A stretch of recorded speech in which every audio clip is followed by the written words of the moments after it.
If you ask him why he started on that last bender, the chances are he will offer you any one of 100 alibis. Sometimes these excuses have a certain plausibility, but none of them really make sense in the light of the havoc an alcoholic's drinking bout creates. They sound like the philosophy of the man who, having a headache, beats himself on the head with a hammer so that he can't feel the ache. If you draw this fallacious reasoning to the attention of an alcoholic, he will laugh it off or become irritated and refuse to talk. So next to what I just read, you can write explains mental obsession. Explains mental obsession. You know, and we got to remember that we are always stone cold sober when we take the first drink. Right? Always stone cold sober. Some of us like to say we're stark raving sober, right? And we pick it up when we do it anyway. So let's highlight this tiny little sentence. I like this one. Once in a while, he may tell the truth, right? And the truth, strange to say, is usually that he has no more idea why he took that first drink than you have. Some drinkers have excuses with which they are satisfied part of the time. Okay, highlight to beat the game, but in their hearts they really do not know why they do it. Once this malady, and circle the word malady, has a real hold, they are a baffled lot. There is the obsession that somehow, someday, they will beat the game. Okay, so next to that, what we just highlighted, right, insanity of the disease. Insanity of the disease. You know what, man? I haven't had a drink in 90 days. I know that I'm only going to drink 6 beers. I know I can do it, and I deserve it. If you had a boss like me, you'd do it too, right? It's going to be different this time, right? But they often suspect they are down for the count. How true this is, few realize. In a vague way, their families and friends sense that these drinkers are abnormal. But everybody hopefully awaits the day when the sufferer will rouse himself from his lethargy and assert his power of will. Lethargy, morbid drowsiness, right? We're not really with it. Highlight the next 2 lines. The tragic truth is that if the man be a real alcoholic, the happy day may not arrive. Next to that, let's write crossing the invisible line. Crossing the invisible line. We saw that in Bill's story. The tragic truth that if he be a real alcoholic, the happy day may not arrive. Keep highlighting. He has lost control. And then highlight the top 3 lines as well. At a certain point in the drinking of every alcoholic, he passes into a state where the most powerful desire to stop drinking is of absolutely no avail. Okay? The tragic situation has already arrived in practically every case long before it is suspected. So obviously we've got the squiggly line, so we're going to get that whole next paragraph highlighted. The fact is that most alcoholics, for reason yet obscure, have lost the power of choice in drink. That's very important. Have lost the power of choice in drink. Our so-called willpower becomes practically non-existent. We are unable at certain times to bring into our consciousness with sufficient force the memory of the suffering and humiliation of even a week or a month ago. We are without defense against the first drink. Okay? So we're going to, at the top of the page, let's write my own memory, and we're going to talk a little bit about first step meetings. My own memory does not keep me sober. Why would your war stories? Okay? My own memory. So I just got out of jail, right? I'm never drinking again. I got out of jail at 10 o'clock. By 5 o'clock, I'm thinking about going to the liquor store. My own memory does not keep me sober. Why would your war stories? Okay? And then next to the squiggly writing, we're going to write, war stories don't work at meetings. We're talking about particularly first step meetings. Give vision of hope, right? War stories don't work at meetings. Give vision of hope. I don't want to be sitting in a First Step meeting and listen to somebody drawn on about 20 minutes about his drinking career. I'm hopeless. I want to hear that this guy he's gotten better. Man, he got better. His life is better. He's doing good. What did you do? I want a vision of hope so that I'm going to come back to that meeting to try to get some more of what you guys got. I want that vision of hope.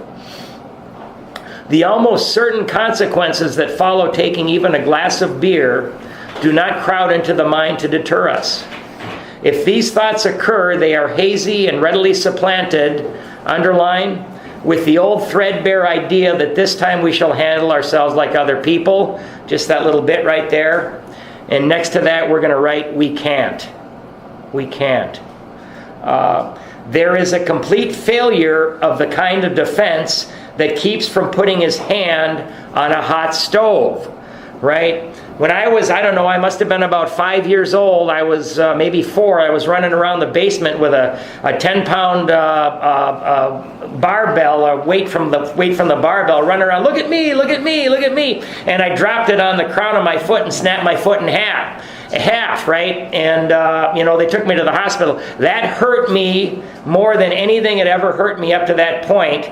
And I have never had the strange obsession to drop a barbell on my foot after that first time, right? But I have gone out and gotten drunk time after time, lost the job, DWI, she left me, and funny enough, if somebody is allergic to shellfish, right? They eat that shellfish, they go to the hospital, right?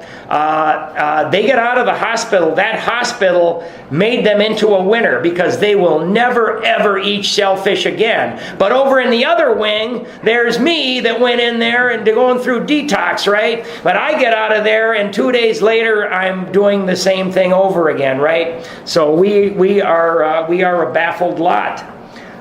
The alcoholic may say to himself in the most casual way, "It won't burn me this time, so here's how." Or perhaps he doesn't think at all. Just highlight to the end of the paragraph, how often have some of us begun to drink in this nonchalant way, and after the third or fourth, pounded on the bar and said to ourselves, "For God's sakes, how did I ever get started again?" Only to have the thought supplanted by, "Well, I'll stop with the sixth drink," or "What's the use anyhow?" So again, we're going to write, ask sponsee or newcomer, whatever you want to put, ask sponsee if they have experienced this, right? And ask yourselves, right? Because we want, when we're going through this book, we want to get people to identify with the problem. Identify that we all have the same problem. We come in here, I came in here and I said, "Look, man, nobody's got my particularly intricate set of problems, right? You're not like me. I've got the alcohol, but sometimes I do crack cocaine, I do opiate. I've got all these different problems. I'm a womanizer. Nobody's like me. I look for the differences, and when I saw the differences, it gave me permission to go out and drink again." So we want to make sure that people see that we all have the same problem.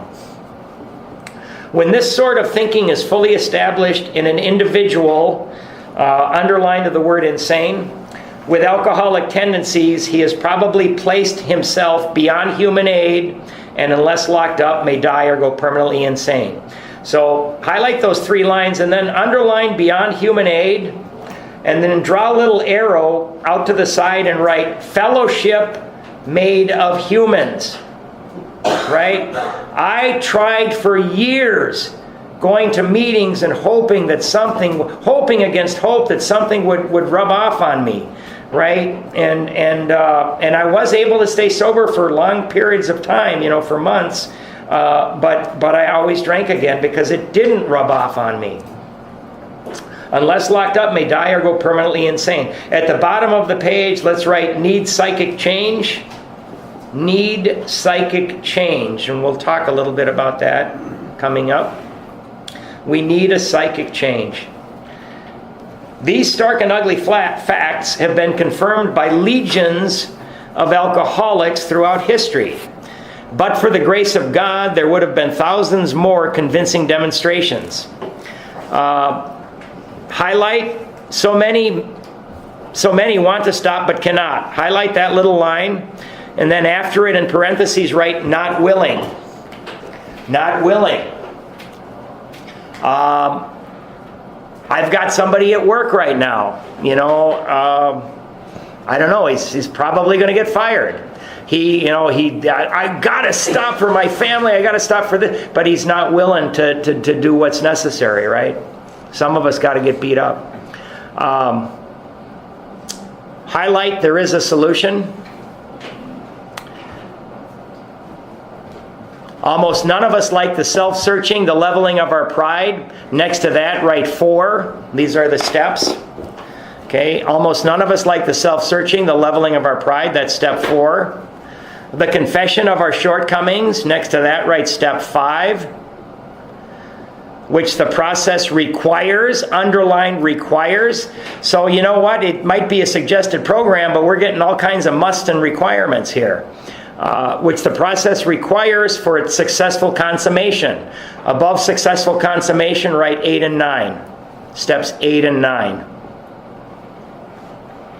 There are no musts to join the fellowship and to come to the meetings.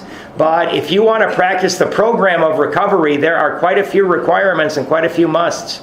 Right? And I never got that. I always used that suggested as a way out. But we saw that it really worked in others, and we had come to believe in the hopelessness and futility of life as we had been living it. When, therefore, we were approached by those in whom the problem had been solved, circle problem had been solved, and write step 2. There was nothing left for us but to pick up the simple kit of spiritual tools laid at our feet. Okay, next to that, let's write 3 through 12. 3 through 12. And then highlight to the end of the paragraph. We have found much of heaven, and we have been rocketed into a 4th dimension of existence of which we had not even dreamed. Okay, so next to that, we're going to write a couple things. We're going to write testimony of first 100, and we're going to write promise of spiritual experience. They are giving us the promise that we are going to get that. We're going to get rocketed into a 4th dimension of existence of which we had not even dreamed. When I came into these, this last time when I got out of detox, I figured I'd be lucky just to stay alive. Promise of spiritual experience. And then, let's see here. We're going to highlight the whole next paragraph too. The great fact is just this and nothing less, that we have had deep and effective spiritual experiences. Okay, we're going to stop next to spiritual experiences, write page 567. Page 567. Now, at the bottom it says fully explained appendix 2. Okay, now funny enough, we're going to go read that right now. But as we go further on they want us to read that so bad. On page 27, it's going to say, for amplification, see appendix 2. And then on page 47, it's going to say, please read appendix 2. So let's go to appendix 2 right now, which is on page 5. I think it's 567 in the 4th edition, and either 2 pages forward or backwards in the 3rd edition. Maybe 569 in the 3rd edition.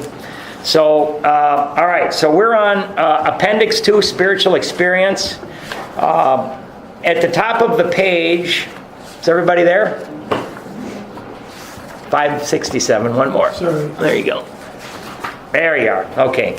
So at the top of the page, let's write, when we develop spiritual ears and eyes. And I didn't really know when I wrote that down, I didn't know what it meant the first time I went through this. When we develop spiritual ears and eyes.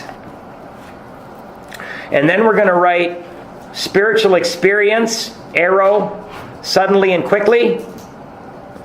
Spiritual awakening, little arrow, slowly. Right? But they're both the same thing. And they're the same as a psychic change. They're the same as a personality transformation. Spiritual experience, suddenly and quickly. Spiritual awakening, slowly. So as we go through, and I, everybody, when you get home tonight, we're going to get a few assignments, or some easy ones right now, but one of them is to reread this, because we're going to be circling stuff, so reread it when you get home. We're going to circle everything which indicates change. The terms spiritual experience and spiritual awakening are used many times in this book, which, upon careful reading, shows that the personality change, underlying personality change, sufficient to bring about recovery from alcoholism, has manifested itself among us in many different forms. Yet it is true that our first printing gave many readers the impression that these personality changes, circle it again, or religious experiences must be in the nature of sudden and spectacular upheavals. Circle spectacular upheavals. That's a change. Happily for everyone, this conclusion is erroneous. It's not true. In the first few chapters, a number of sudden revolutionary changes, there it is, are described. Though it was not our intention to create such an impression, many alcoholics have nevertheless concluded that in order to recover, they must, circle must, acquire an immediate and overwhelming, circle overwhelm, to overwhelm something is to change it, an overwhelming God consciousness, followed at once by a vast change, circle vast change, in feeling and outlook. Now remember, in Bill's story, he was in the hospital when the cool, clean wind of the mountain air blew past him, and he got up and he's like, what the hell? That happened like right there, right?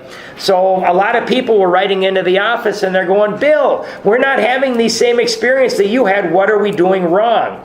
So they had to put this in here so that people would see they're not doing anything wrong, that some of us are going to be quickly and some of us are going to be slowly.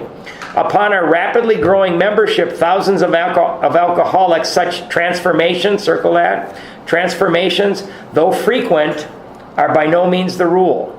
Most of our experiences are what the psychologist William James calls highlight to time, the educational variety, because they develop slowly over a period of time. Highlight that little line. Next to it, we're going to write through working the steps. Through working the steps. Educational variety. We do the work and then we change. Quite often our friends of the newcomer are aware of the difference, circle the word difference, that's a change, long before he is himself. I could see no change in myself, but other people kept telling me that I was becoming different. He finally realizes that he has, highlight to the word change, undergone a profound alteration, there it is again, in his reaction to life, and that such a change, circle change, stop highlighting there, could hardly have been brought about by himself alone. And sometimes it does happen slowly. What often takes place in a few months could seldom have been accomplished by years of self-discipline. With few exceptions, our members find that they have tapped an unsuspected inner resource. Underline unsuspected inner resource, which they presently identify with their, underline, own conception of a power greater than themselves. Okay, so again, people didn't have Bill's experience of that sudden thing, right? So Bill only changed one word in the 12 steps. He changed, it used to say, having had a spiritual experience, right? But in the second printing, Bill changed that word to having had a spiritual awakening, because a lot of people wrote into the little office and said, we're not having that white light experience, what are we doing wrong? And he said, you're not doing anything wrong, right? He said, I used the wrong word. Most of us think this awareness of a power greater than ourselves is the essence of spiritual experience. Our more religious members call it God consciousness. Most emphatically, we wish to say that any alcoholic capable of honestly, circle the word honestly, facing his problems in the light of our experience can recover, provided he does not close his mind to all spiritual concepts. Right? A lot of people come in here, they don't want to hear that word, God. So let's not talk, if that's the case, we're going to talk about spirituality then. Underline, he can only be defeated by an attitude of intolerance or belligerent denial. right? I can't tell you guys how many times I came in and said, those steps are ridiculous. They're not going to work for me. I'm smarter than you guys. And, and I wouldn't even try them. We find that no one need have difficulty with the spirituality of the program. Highlight: willingness, honesty, and open-mindedness are the essentials of recovery, but these are indispensable. Okay, so you can write HOW next to that line. And then we're also going to highlight this quote by Herbert Spencer. There is a principle which is a bar against all information, which is a proof against all arguments, and which cannot fail to keep a man in everlasting ignorance. That principle is contempt prior to investigation. I kept myself in ignorance for many, many, many years because I was contemptuous of this whole deal. So we're going to write just a couple of things. So let's write, if I do this, I remain teachable. Okay? If I do, then that means that we're not contemptuous before we look at it and study it a little bit. If I do this, I remain teachable. Okay. Oh, and I forgot to, under Herbert Spencer, you can write 19th century social philosopher. 19th century social philosopher. And then again, we're going to write HOW equals honesty, open-mindedness, and willingness. Keep an open mind. And I've discovered that, when you go through and you do this work, you tend to have an open mind about so many more things in your life. It's unbelievable. Honesty, open-mindedness, and willingness. When I came in here, of course, I knew everything. So I'm going to give you the layman's definition of the Herbert Spencer quote. There is a principle which is bar against all information. The layman's terms is must try stuff before you say you don't like or don't believe. The layman's translation. Must try stuff before you say you don't like or you don't believe.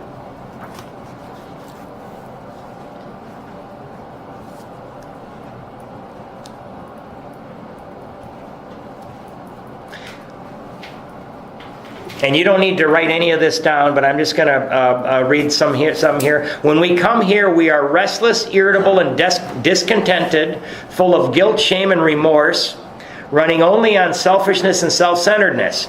Now, when we go from that to one who has peace of mind, serenity, and happiness, and the willingness to help others, that is an entire change in the way we think.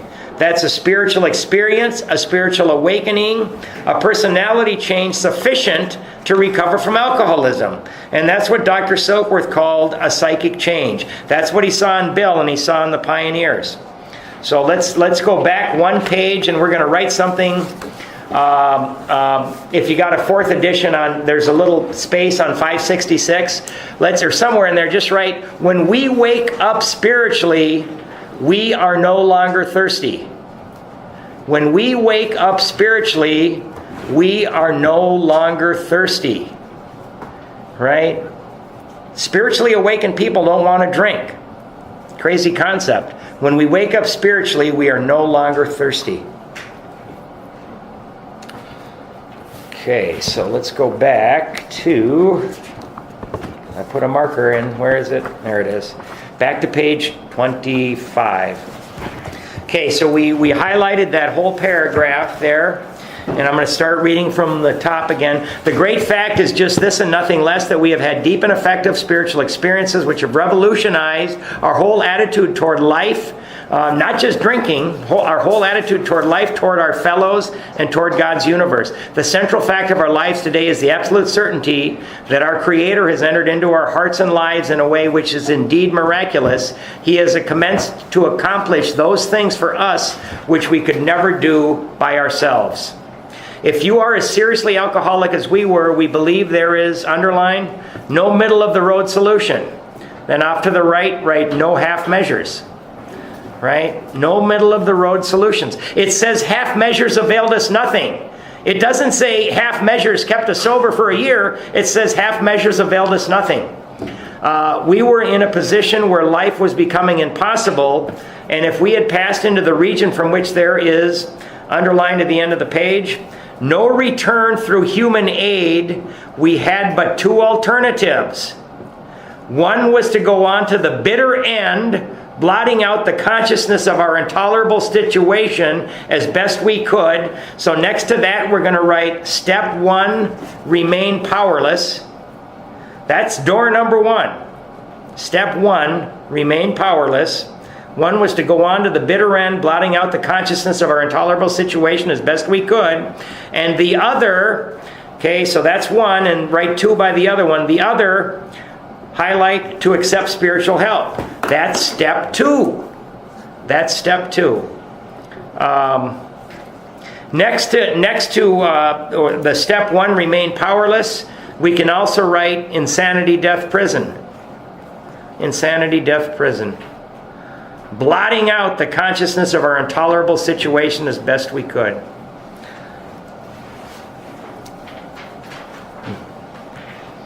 You know, my plan, I cash out my 401k, and when it was gone, I was gone. That was my plan. Highlight the next 2 lines. We did because we honestly wanted to and were willing to make the effort. After make the effort, write take action, work steps. Take action, work steps. Right? And we alcoholics, man, we do not learn easily. We are hardwired into thinking that we're right and we know what's best, right? It's very hard for us to do this. That's why we just do the work. We do the work and see what happens, right? We got to take a leap of faith. A certain American businessman, you can write Roland Hazard next to that. R-O-L-A-N-D. I believe it's H-A... I think maybe Z-A-R-D, maybe there's 2 Z's, I don't know. Roland Hazard. A certain American businessman had ability, good sense, and high character. Wow. And then look at the next one. For years he had floundered from one sanitarium to another. 2 dichotomous sentences. He had consulted the best-known American psychiatrists. Then he had gone to Europe, placing himself in the care of a celebrated physician, the psychiatrist Dr. Jung, who prescribed for him. So next to that, you can write 1 day a week for a year. This wasn't a 30-day program. 1 day a week with one of the 3 leading psychiatrists in the world. He got a full day a week for a year, right? Who prescribed for him. Though experience had made him skeptical, he finished his treatment with unusual confidence. His physical and mental condition were unusually good, right? Just like me when I got out of Hazleton. Above all, he believed he had acquired, highlight the next 2 lines, such a profound knowledge of the inner workings of his mind and its hidden springs that relapse was unthinkable, right? So next to that, we're going to write self-knowledge avails us nothing. Next to that line, self-knowledge avails us nothing. Because the very next sentence is, nevertheless, he was drunk in a short time. More baffling still, he could give himself no satisfactory explanation for his fall. So he finished a year with Dr. Jung, and they had all kinds of stuff. He was great shape physically, everything. He didn't even make it to the ship to go home. He got drunk on the way back to the ship, right? So he returned to this doctor whom he admired and asked him point blank why he could not recover. Highlight the next little line. He wished above all things to regain self-control. He seemed quite rational and well-balanced with respect to other problems, yet he had no control whatever over alcohol. Why was this? Obviously, Roland Hazard, his family was one of the wealthiest families at that time. He begged the doctor to tell him the whole truth, and he got it. Highlight to the end of the paragraph. In the doctor's judgment, he was utterly hopeless. He could never regain his position in society, and he would have to place himself under lock and key or hire a bodyguard if he expected to live long. That was a great physician's opinion, right? He said, Roland, you're probably going to die. There's nothing I can do for you, right? There's nothing I can do. He could have said, come on back, give me another couple $100,000. Nothing I can do. You're going to die. But this man still lives and is a free man. He does not need a bodyguard, nor is he confined. He can go anywhere on this earth where other free men may go without disaster. Highlight the next two lines. Provided he remains willing to maintain a certain simple attitude. Okay, so right above willing, we're going to write will to do 12 steps and take action. Above where it says willing. Will to do 12 steps and take action. And then after maintain a certain simple attitude, we're going to write being willing to practice principles. Being willing to practice principles.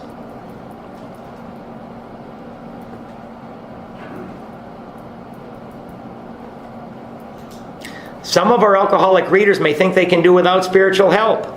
Let us tell you the rest of the conversation our friend had with his doctor. The doctor said, "You have the mind of a chronic alcoholic. I have never seen one single case recover where that state of mind existed to the extent that it does in you." Our friend felt as though the gates of hell had closed on him with a clang. He said to the doctor, underline, "Is there no exception?" Okay, next to that we're going to write, "Am I unique?" Question mark. Is there no exception? And then, yes, circle yes. Yes, replied the doctor, there is. And then highlight the next sentence. Exceptions to cases such as yours have been occurring since early times. Next to that sentence, write solutions. Solutions. Here and there, once in a while, alcoholics, underline this next line, have had what are called vital spiritual experiences. Okay, so again, next to that, write 567. To me, these occurrences are phenomenon. He didn't understand them. They appear to be in the nature, underline the next 5 lines. They appear to be in the nature of huge emotional displacements and rearrangements.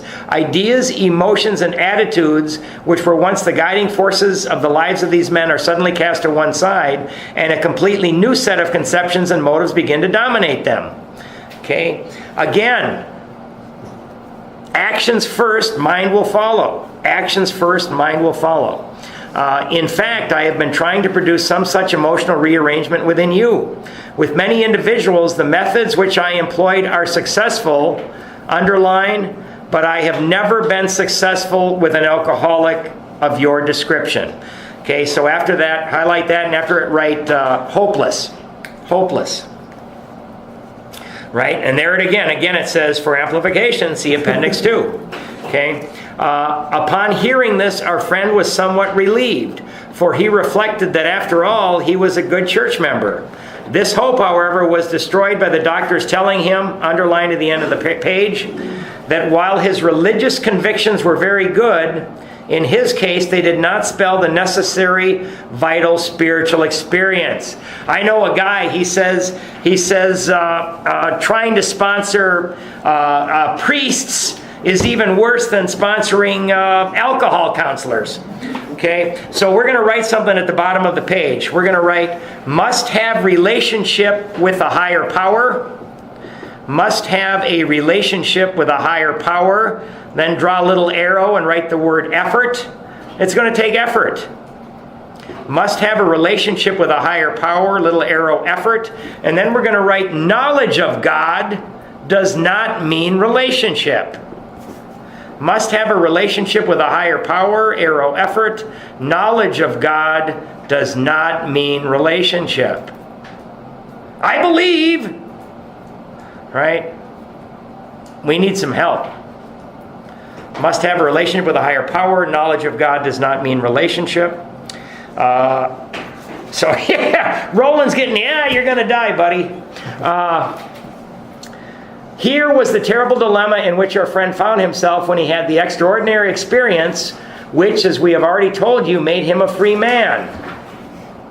So, again, young, what a humble doctor. He said he could have got a lot of more money out of him and given a prescription for Valium, but he said, I can't help you. It's not going to do any good.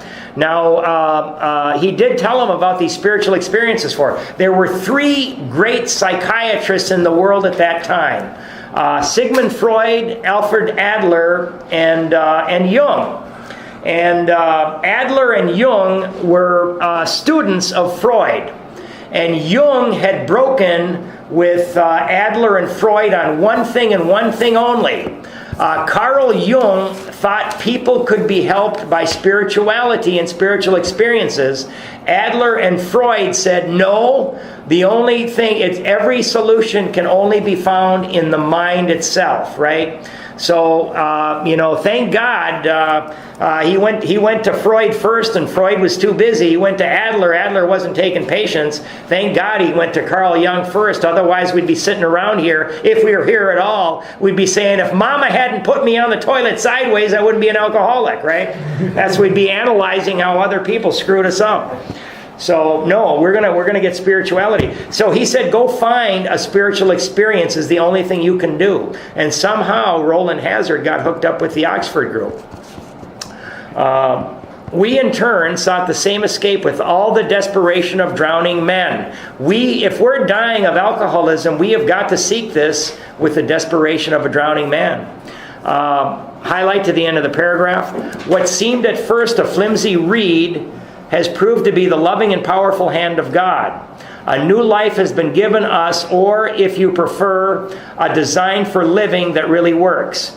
Okay, so draw a little line out from Design for Living and write Program 12 Steps. Program 12 Steps. And I never knew that there was a program. I thought AA was just going to meetings. I mean, I lived in a world of ignorance, as it said in the Spiritual Experience Appendix. The distinguished American psychologist William James, in his book Varieties of Religious Experience, I bought that book and I started reading it. And if you got insomnia, man, get that book. You get through time. I tell you, 1-2 pages, and I fall asleep. Indicates a multitude of ways in which men have discovered God. Highlight the next 2 lines. We have no desire to convince anyone that there is only one way by which faith can be acquired. Somehow, Ebby Thatcher brought Bill that book in the hospital, and Bill was able to read it. If what we have learned and felt and seen means anything at all, it means that all of us, whatever our race, creed, or color, underline the next 2 lines, are the children of a living Creator with whom we may form a relationship. Right? Next to that, let's write, must also listen, 2-way street. Must also listen, 2-way street. Living Creator with whom we may form a relationship upon simple and understandable terms as soon as we are willing and honest, circle willing and honest enough to try. Those 2 words. Those having religious affiliations will find here nothing disturbing to their beliefs or ceremonies. There is no friction among us over such matters. I had a problem with God when I came in, and my sponsor said, that's okay. Let's just do you want to get better? I said, yeah, well, let's just do the work then. Let's see what happens.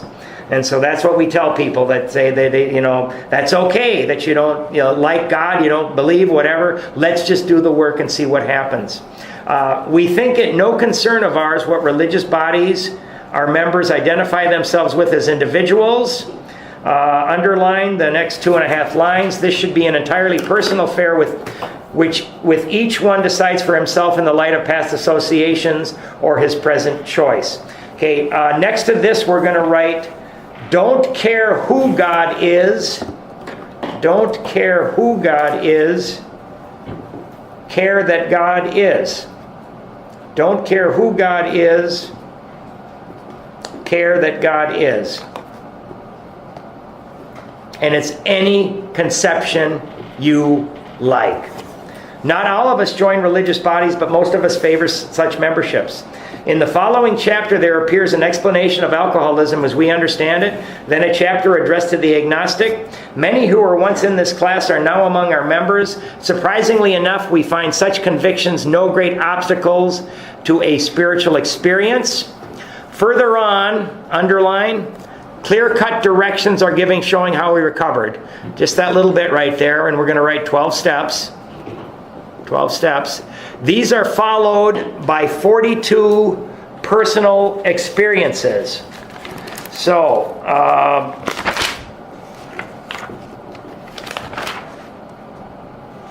You know, before I do that, I'm going to skip all these. Let me just see here. I had something I wanted to read. Where is it? Can't find it. Okay, that's all right. Oh yeah. Real quick, where these steps came from, because everybody, we're awfully proud of our steps. Okay, hey, we alcoholics invented these steps. We didn't invent a damn thing, right? It's good for our humility to see where these steps came from. Step 1 came from Dr. Silkworth, right? A non-alcoholic doctor. He came up with he treated 50,000 of us, the obsession and the allergy, Dr. Silkworth. Step 2 came from Dr. Carl Jung, the solution, right? Clean across the world. He gave that, he told Roland Hazard about the solution. It went from Roland to Ebby to Bill. Steps 3 through 12 came from the Oxford group. These were a bunch of non-alcoholics practicing first century Christianity, right? And these guys, they didn't even want to help alcoholics, the Oxford group. They wanted to go after the rich and famous and powerful, right? And get them to join their group. They didn't give a damn about us. So that's where these came from. Silkworth did not, he had the problem, but he didn't have the solution or the program of action. Jung came up with the solution, but he couldn't identify the problem, and he didn't know about the program of action. The Oxford group didn't know about the problem or the solution. They just had a program to live by. And all of these gelled in the mind of Bill Wilson. I gotta think that God must have been tired of watching us alcoholics die, right? Because before the 1930s, it was here and there, once in a while, some alcoholics had a vital spiritual experience and recovered, right? You get a better chance of being hit by lightning before the 1930s. Today, here and now, every time an alcoholic will apply these things to their life, they too can recover. And they call it Alcoholics Anonymous. This is a wholesale miracle. It's happened, and we get to participate in it, right? Absolutely wonderful. In AA, I hear people say, by the grace of God, because of God as I understand Him, because of my higher power, I haven't found it necessary to take a drink in X number of days, weeks, months, years, right? I hear that over and over again. I got to think that maybe there's something to that, right? So I don't want to use the number of days or weeks or months that I've gone without taking a drink to measure my life, right? I want to measure my life by how am I living? What am I doing? Am I helping other people? Do I have some serenity, some happiness, right? Not by the months, weeks, or years that I've gone. So we will wrap this up, and I'll give you just a couple of assignments. These are followed by 42 personal experiences. Those obviously are the stories in the back of the book. Again, they want us to identify with these people. Each individual in the personal stories describes in his own language and from his own point of view, highlight, the way he established his relationship with God. Okay? So next to that, we're going to write form relationship with God. If you don't like the word God, write higher power. Form relationship with God by working the steps. By working the steps. I don't care if you want to call it the spirit of nature. There was a Buddhist fella that every time he saw the word God in all of the book and in the 12 steps, he substituted the word good. And that was enough for him, right? He substituted the word good for God. These give a fair cross-section of our membership and a clear-cut idea of what has actually happened in their lives. We hope no one will consider these self-revealing accounts in bad taste. Our hope is that many alcoholic men and women desperately in need will see these pages, and we believe that it is only by fully disclosing ourselves and our problems that they will be persuaded to say, highlight, yes, I am one of them too. I must have this thing. So again, problem, solution, practical program of action. We're going to get it. So let's write homework. Homework. Okay. So again, I want you to reread Spiritual Experience when you get home alone. Just reread it slowly. Right? Look at it. But the first one, ask 5 people, how did you establish your relationship with God or higher power?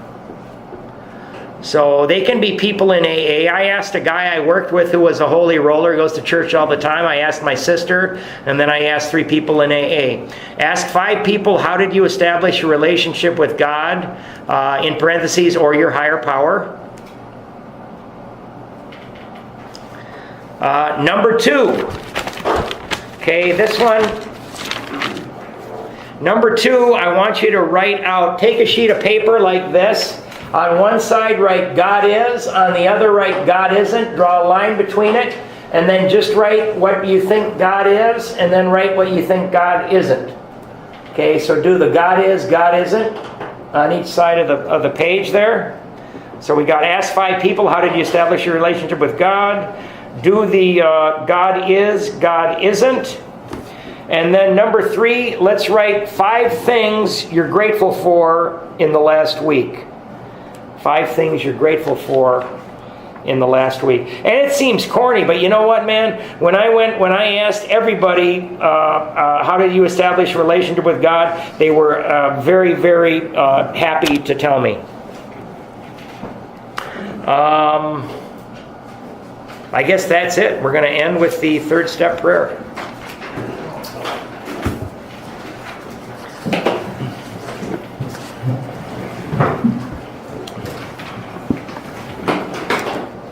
God, I offer myself to Thee, to build with me and to do with me as Thou wilt. Relieve me of the bondage of self, that I may better do Thy will. Take away my difficulties, that victory over them may bear witness to those I would help of Thy power, Thy love, and Thy way of life. May I do Thy will always. Peace.